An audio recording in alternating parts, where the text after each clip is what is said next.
Welcome students to Swaminarayan Polytechnic YouTube channel. You are watching the video lecture of the soil mechanics and आज हम लोग बात करने वाले हैं पार्टिकल साइज डिस्ट्रीब्यूशन के बारे में. ठीक है, तो what do you mean by particle size distribution. Particle size distribution की जरूरत कहाँ पे पड़ेगी? तो generally it is denote to differentiate the different particle size from the soil sample. Right, मतलब कि जो हमारे फ्रैक्शंस है अलग अलग सॉइल के पार्टिकल्स के साइज के आधार पर जो हम फ्रैक्शन करना चाहते हैं वो करने के लिए हम लोग पार्टिकल साइज डिस्ट्रीब्यूशन का यूज करेंगे. ठीक है, उससे क्या होगा, उससे हम लोग डिनोट कर सकते हैं कि जो पार्टिकल्स है सॉइल सैंपल है उसके अंदर कौन से पार्टिकल्स ज़्यादा है कौन से कम है. ठीक है, कौन से फ्रैक्शन के पार्टिकल्स है उसके ऊपर से हम लोग उसकी क्वालिटी के बारे में बता सकते हैं. ठीक है, उससे क्या होगा कि हमें अलग अलग पर्पस के लिए जो पार्टिकल साइज चाहिए होती है सॉइल की, ठीक है, वो हम लोग डिनोट कर पाएंगे. जैसे कि मैंने आपको मीटिंग में समझाया था कि जैसे पेमेंट होता है, पेमेंट के अंदर अपने सब बेस मटेरियल होता है, सब ग्रेड मटेरियल होता है. ठीक है, उसके बाद बेस मटेरियल आता है. तो उसके अंदर जो सब ग्रेड मटेरियल होता है, ठीक है, उसके ऊपर जो सब बेस मटेरियल आएगा उसके अंदर कोर्स एग्रीगेट यूज होते हैं, जबकि बेस मटेरियल में फाइन एग्रीगेट्स यूज होते हैं. राइट, तो वो सब हमें डिफ्रेंशिएट करना पड़ेगा. वो कैसे करेंगे? तो उसके लिए हम लोग करेंगे पार्टिकल साइज डिस्ट्रीब्यूशन या फिर उसको कहते हैं मैकेनिकल एनालिसिस. ठीक है, तो यहाँ पर मैं लिखता हूँ मैकेनिकल एनालिसिस, उसको आप पार्टिकल साइज डिस्ट्रीब्यूशन भी कह सकते हो.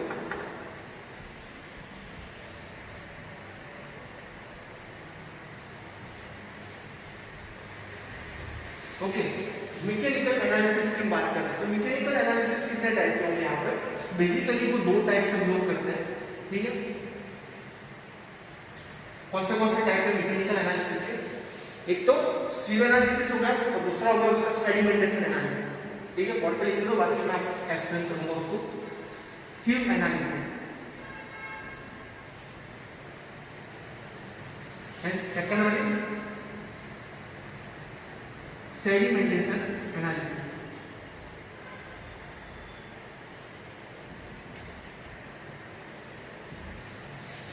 सो दोनों के अंदर डिफरेंस क्या है यहाँ पर सीव एनालिसिस और सेडिमेंटेशन एनालिसिस के अंदर? तो जनरली जो सीव एनालिसिस है वो लोग हम लोग परफॉर्म करने वाले हैं कोस्टल सॉइल के लिए, कोस्टल फ्रैक्शन ऑफ सॉइल के लिए. ठीक है, और जो सेडिमेंटेशन एनालिसिस है वो हम लोग परफॉर्म करेंगे final fraction of the soil portion के लिए. ठीक है, फॉर द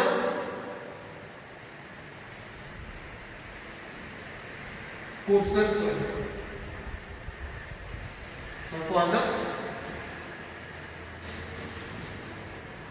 फाइनल. यहाँ पे क्वेश्चन होगा कि कोर्स किसको बोलेंगे, फाइन किसको बोलेंगे. तो आगे के लेक्चर को आप एक बार रिवीजन कर देना, आपको याद भी होगा कि 75 माइक्रोन्स की जो सी होगी उसके ऊपर रिटेन होने वाले सभी मटेरियल को हम लोग कोर्स मटेरियल कहेंगे, और उसमें से पास हो जाने वाले जो भी मटेरियल 75 माइक्रोन्स के सी में से उसको मैं बोलूंगा फाइनल सॉइल. ठीक है, तो यहाँ पे मैं लिख देता हूँ passing retained on 75, retained on 75 micron sieve. Right, और यहां पर मैं लिख देता हूं passing from 75 micron sieve. Clear? कोस्टल किसको बोलूंगा? 75 माइक्रोन की सी में से जो रिटेन हो जाएंगे, ऊपर हो जाएंगे. ठीक है, और जो उसके अंदर से निकल जाएंगे, पास हो जाएंगे, उसको मैं बोलूंगा फाइनल साइड. क्लियर है यहां तक सबको? नाउ इसके अंदर हमें क्या करना है? इसके अंदर जो सीव हम कोस्टल पार्टिकल्स के लिए जो हम लोग सीव यूज करने वाले हैं वो कौन सी होगी?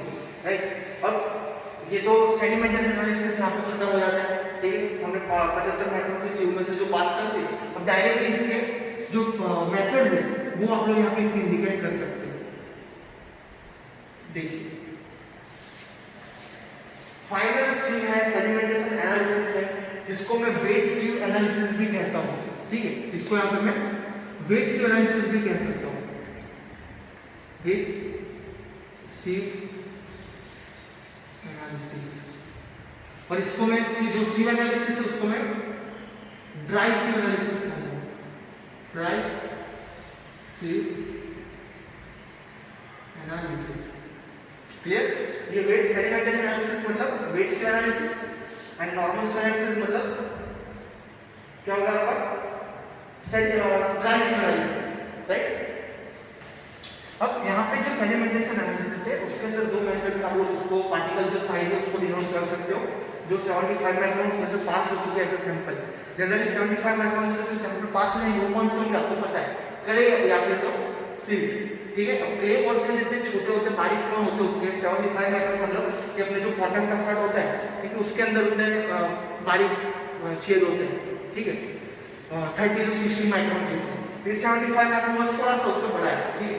तो उसमें से क्या है कि जो सिल्क और क्ले पार्ट जितनी छोटी तो हम बना नहीं सकते छन्नी, या बना भी दोगे तो आपको उसमें से छानोगे तो उसमें से कुछ निकलेगा नहीं, ठीक है। उसके लिए क्या करना पड़ता है, कोई व्हीकल चाहिए होता है, ठीक है। तो पानी डालेंगे तो जो छोटे छोटे पार्टिकल्स हैं वो वॉश आउट होकर कपड़े में से निकल सकते हैं, ठीक है, उस टाइप की स्विम में से पास हो सकते हैं, राइट। यहाँ पे सेम हम लोग करेंगे सबसे वो उसके करने के बाद हमें कौन सा प्रैक्टिकल परफॉर्म करना है।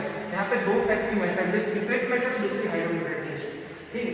ये दोनों मेथड्स में सेडिमेंटेशन एनालिसिस परफॉर्म करूंगा, तो उसके ऊपर में सिल्क और क्ले का कंटेंट कितना है सॉइल पार्टिकल्स के अंदर वो डिनोट कर पाऊंगा, राइट। ये हो गया आपका हाइड्रोमीटर और दूसरा यहाँ का आएगा पिपेट मेथड।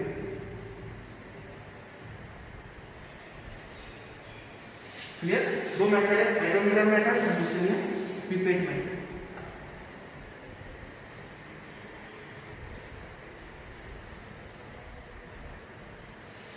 क्लियर हो गया यहाँ पे सेडिमेंटेशन एनालिसिस। बात यहाँ पे करते हैं सिव एनालिसिस में क्या है। 75 माइक्रोन के सिव के ऊपर रिटेंट हो गया। अब इसके अंदर भी दो पार्ट पढ़ेंगे, एक तो पोर्शन सिव एनालिसिस, दूसरा था फाइनल सिव एनालिसिस, राइट। इसके अंदर कितने पार्ट पढ़ रहे हैं यहाँ पे,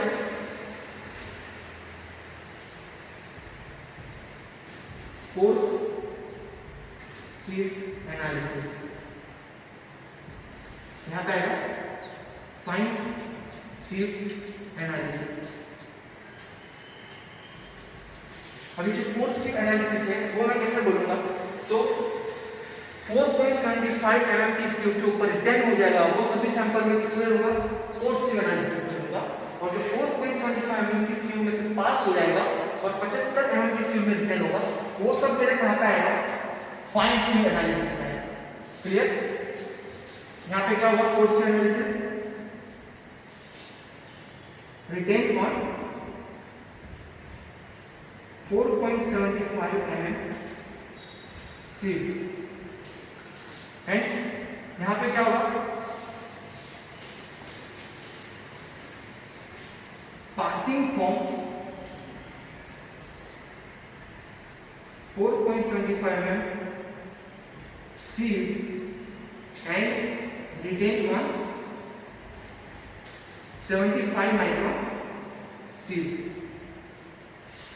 क्लियर। अब दूसरी चीज यहाँ पे एक और पॉइंट मैं आपको लिखूंगा कि जो कोर्स एनालिसिस है जहाँ पे सॉइल सैंपल 4.75 mm सिव के ऊपर रिटेन हो रहा है, तो उसमें कौन सी सिव का आप लोग यूज करने वाले हैं, ठीक है। यहाँ पे आप लोग जो नंबर ऑफ सिव यूज करने वाले हैं, ठीक है, वैल्यूज, तो मैं उसको यहाँ पे डिनोट कर दे रहा हूँ। रिटेन यहाँ पे जो पोस्ट सिव हमें यूज करनी है वो कौन सी होगी, वो मैं यहाँ पे लिख रहा हूँ, ठीक है। रिटेन ऑन 4.75 mm सिव है, कोर्स सिव एनालिसिस इसमें कौन से नंबर की सिव चाहिए, सबसे पहले होगी आपकी 100 mm की, then 63 mm, 20 mm, 10 mm and 4.75 mm। इतनी सिव आपको यूज करनी है कोर्स सिव एनालिसिस करने के लिए। और यहाँ पे फाइन सिव एनालिसिस आपको करना है। फाइन सिव एनालिसिस करने के लिए आपको कौन सी नंबर ऑफ सिव्स चाहिए, तो मैं यहाँ पे आपको डिनोट करके दिखा रहा हूँ।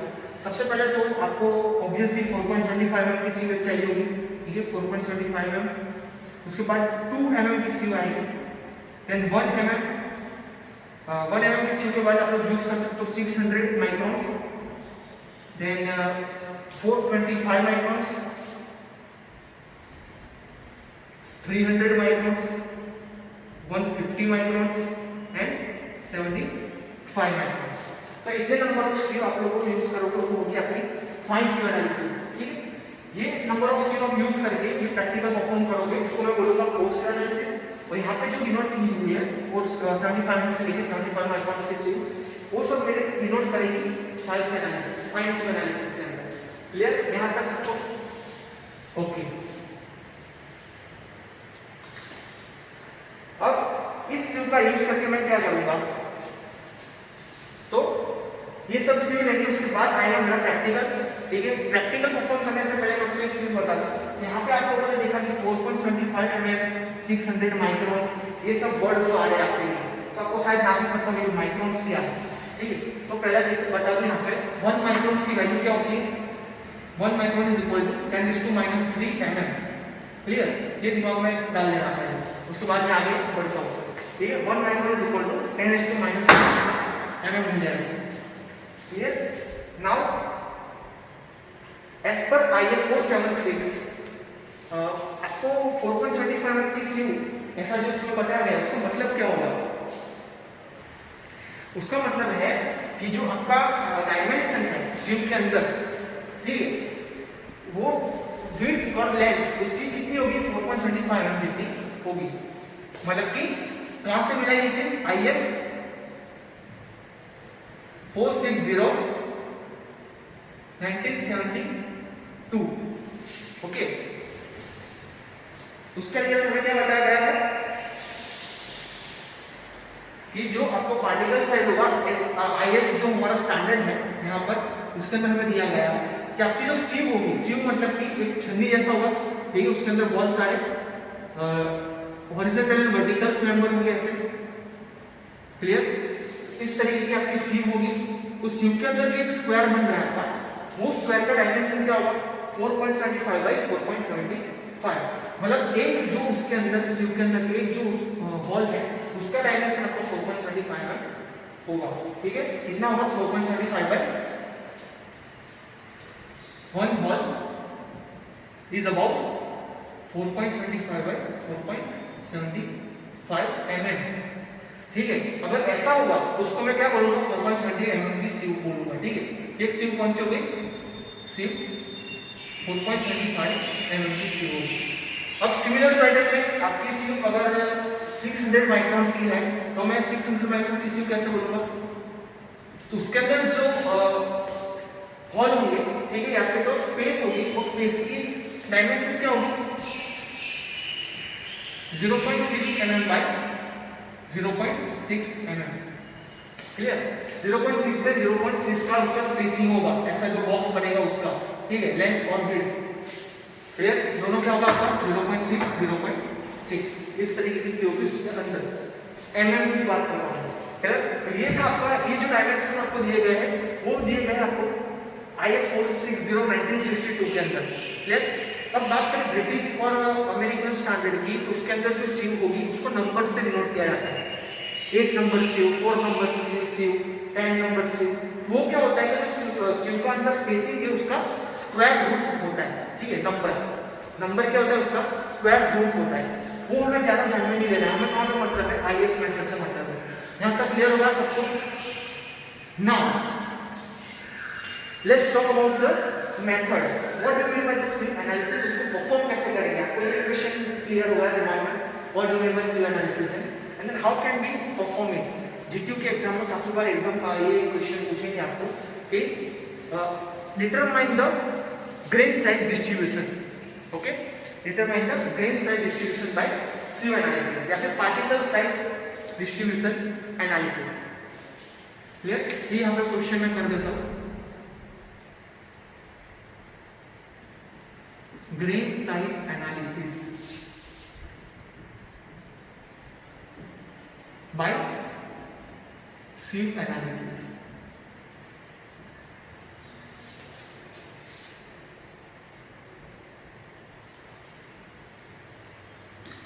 ठीक है, सिव एनालिसिस मुझे एक्सप्लेन करना है। सिव एनालिसिस को मैं एक्सप्लेन कैसे करूंगा, सबसे पहले तो यहाँ पे इसका ऑब्जेक्टिव आएगा। ठीक है, ऑब्जेक्टिव क्या है, to determine the fraction of soil. ठीक है, to determine the particle size of the soil. सबसे पहले ऑब्जेक्टिव क्या होगा उसका, to determine particle size of soil sample और determine fractions of the soil. That's it, clear. दूसरी चीज ये होगा आपका ऑब्जेक्टिव के बाद कौन से इक्विपमेंट यूज होंगे आपके, ठीक है। तो मैं यहाँ पे लिख देता हूँ equipments.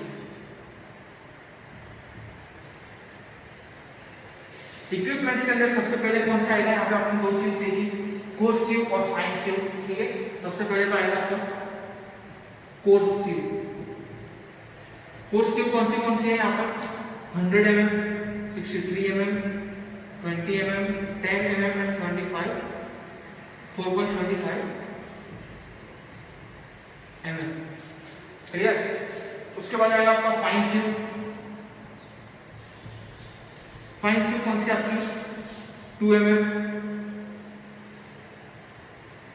1 mm, 600 microns, 425 microns, 300 microns, 150 microns and 75 microns, clear. ये दोनों जो है यहाँ पर वो किस में है, mm में, क्लियर। 2 mm, 1 mm, बाकी सब माइक्रॉन्स के अंदर आएगा। उसके बाद sieve shaker, shovel, right, bucket, pan, hammer, rubber hammer, ठीक,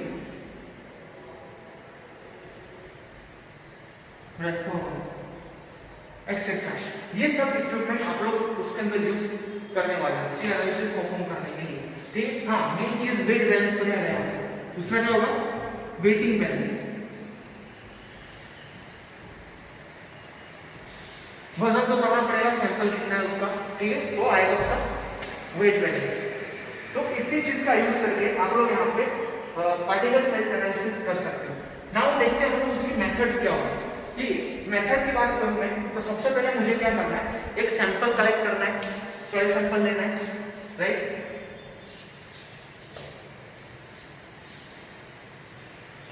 क्लियर, यहाँ पे भी पार्ट बना देता हूँ।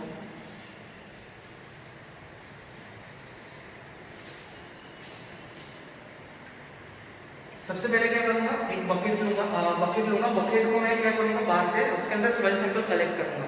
सॉइल सैंपल कलेक्ट करने के बाद मुझे क्या करना है, उसको 24 आवर्स के लिए ओवन ड्राई करने के लिए रख देना है। अब 24 आवर्स ओवन ड्राई करने के बाद मुझे क्या करना है, उसको 4.75 mm की सीव होगी, उसमें से सैंपल को पास करना है, ठीक है। उसमें से सैंपल को पास करवाना है, मतलब जो सैंपल पास होगा वो मैं उसके ऊपर मैं क्या करूंगा, फाइन सीव एनालिसिस करूंगा, ठीक है। ये वाला ये जो मेथड है यहाँ पे की, क्लियर, ये मैंने यहाँ पे इसका दिखाया हुआ है। तो 4.75 mm से जो पास हो रही है उसके ऊपर मैंने कौन सा किया है, ये सीव लेके, इतनी सीव लेके उसके ऊपर मैं करूंगा फाइन सीव एनालिसिस, ठीक है। तो जो सैंपल मेरे 4.75 mm के सीव के ऊपर रिटेन हो गए, रुक गए, उसके ऊपर मैंने क्या किया, ये वाली सीव ली है, उसके ऊपर ये सीव लेके मैं कौन सा टेस्ट करूंगा, कोर्स सीव एनालिसिस का टेस्ट परफॉर्म करूंगा, ठीक है। क्लियर हो गया दिमाग में। पहला स्टेज क्या किया, बाहर से फील्ड के ऊपर से मटेरियल मैंने कलेक्ट किया, कलेक्ट करने के बाद 24 आवर्स के लिए ओवन ड्राई किया, ओवन ड्राई करने के बाद मैंने क्या किया, उसको 4.75 mm की सीव उसके ऊपर से उसका टेस्टिंग किया, मतलब जो सैंपल पास हुआ उसको मैंने फाइन टेस्टिंग के लिए रख दिया, और जो सैंपल रिटेन हुआ है उसको मैंने कोर्स सीव के लिए रख दिया, क्लियर। जितने भी सैंपल 4.75 mm के ऊपर रिटेन हो रहे वो सब आएगा कोर्स सीव एनालिसिस, और जो भी पास होगा उसको बोलूंगा fine sieve analysis. Now coarse sieve analysis की मैं बात करूं तो उसके लिए मैं नंबर ऑफ सीव कौन से लेने वाला हूं, यहाँ पे 100 mm, 63 mm, 20 mm, 10 mm, 4.75 mm, ठीक है। ये नंबर ऑफ सीव को मैं क्या करूंगा, एक सीक्वेंस में रख दूंगा। सीक्वेंस में रखने के बाद मुझे जो मटेरियल मिला है वो मटेरियल के कितने परसेंट अमाउंट लेना है, मुझे कितना अमाउंट लेना है कोर्स सीव एनालिसिस के, तो वो भी फिक्स है, ठीक है। अगर आपकी जो पार्टिकल साइज है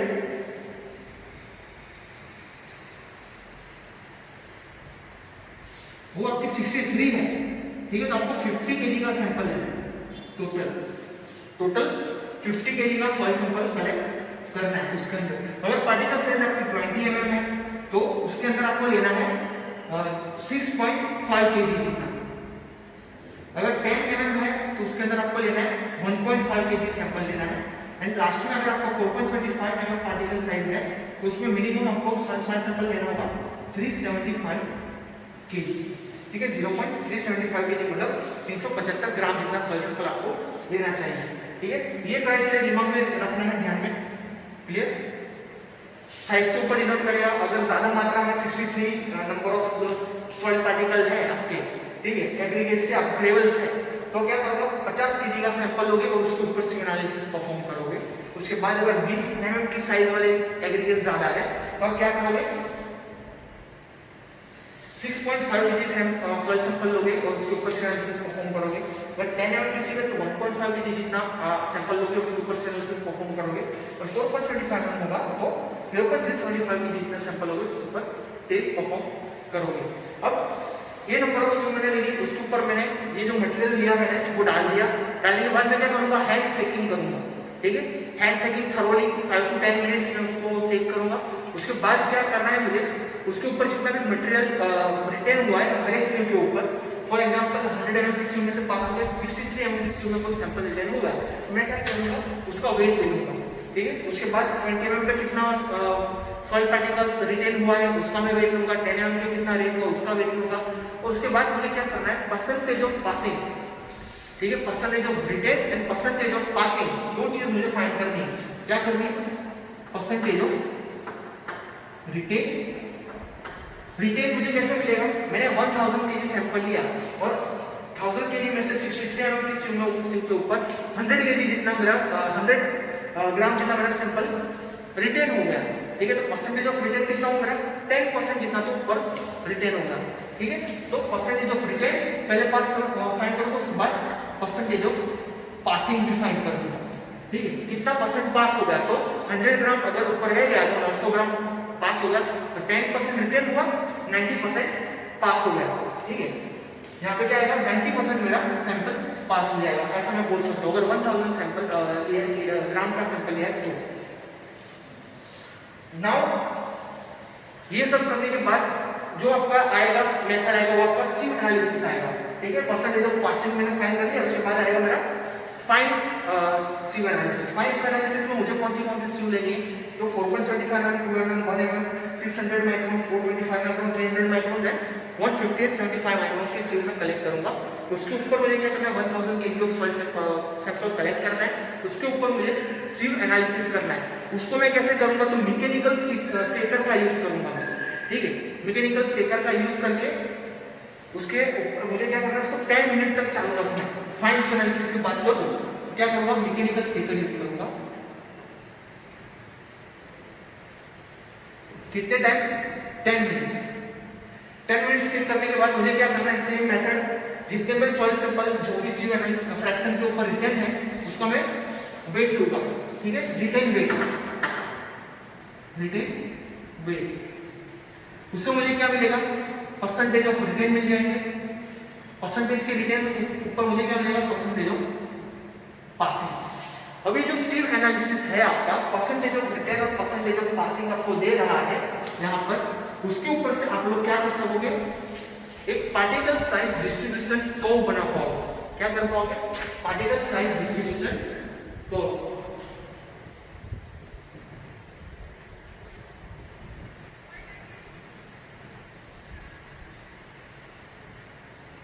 ये पार्टिकल साइज डिस्ट्रीब्यूशन जो कर्व है वो कौन से वर्सेस कौन सा होगा तो percentage of passing versus particle size का होगा, ठीक है। Percentage of passing versus particle size. Percentage of passing कहां पे आएगा आपका ऑर्डिनेट पे परसेंटेज ऑफ पासिंग और एफसी कहां पे आएगा आपका पार्टिकल साइज। क्लियर यहां तक सबको। नाउ ये फाइंड करने के बाद मुझे क्या मिलेगा फ्रैक्शन मिलेगा। ये कर्व के ऊपर से क्या डिनोट करूंगा पार्टिकल साइज डिस्ट्रीब्यूशन कर्व के ऊपर से टाइप ऑफ सॉइल, किस टाइप की सॉइल है आपको, ठीक है। Grading of soil, grading of soil. और उसके बाद ग्रेडिंग करने के बाद मैं क्या उसके ऊपर से डिनोट कर पाऊंगा कि आपकी जो सॉइल है उसके ऊपर से मैं दो चीज सॉइल की मेन इंपॉर्टेंट चीज जो है वो मैं डिटरमाइन कर सकता हूं, ठीक है। टाइप ऑफ सॉइल और दूसरा ग्रेडिंग ऑफ सॉइल। यहाँ पे जो होगा सॉइल आपको ग्रेडिंग नहीं टाइप मिलेगा, ठीक है। सबसे पहले टाइप ऑफ सॉइल पर आते हैं। टाइप ऑफ सॉइल के ऊपर से मैं फाइंड करूंगा grading of soil. Grading of soil कैसे फाइंड करूंगा तो CU एंड CC, CU मतलब यूनिफॉर्मिटी कोएफिशिएंट एंड CC मतलब कोएफिशिएंट ऑफ कर्वेचर। ठीक है, ये जो टर्म है वो हम लोग बाद में देखते हैं इसको। अब तक यहाँ पे आपने देखा CU एंड CC को हम लास्ट में देखेंगे। अब तक आपने देखा टाइप ऑफ सॉइल कैसे फाइंड करना है वो, तो उसके लिए मुझे समझना पड़ेगा पार्टिकल साइज डिस्ट्रीब्यूशन कर्व। तो वापस यहाँ पे आ जाओ, हम लोग पार्टिकल साइज डिस्ट्रीब्यूशन कर्व से स्टार्ट करते हैं।